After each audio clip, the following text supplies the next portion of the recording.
Бүгін мен сіздермен пакеттегі тұздалған қияр рецептісімен бөлісетін боламын.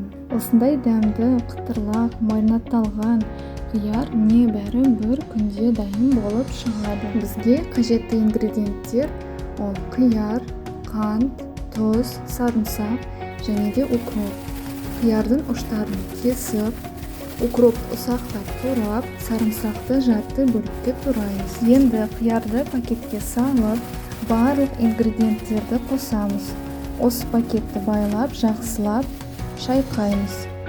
Содан кейін бір күнге тоңазытқышқа саламыз. Бір күннен кейін қиярымыз тұздалған әрі маринадталған болып шығады.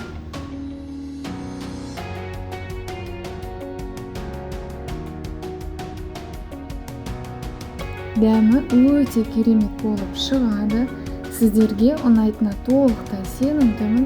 Міндетті түрде жасап көріңіз. Видеоға лайк басып, каналыма жазылуды ұмытпаңыздар.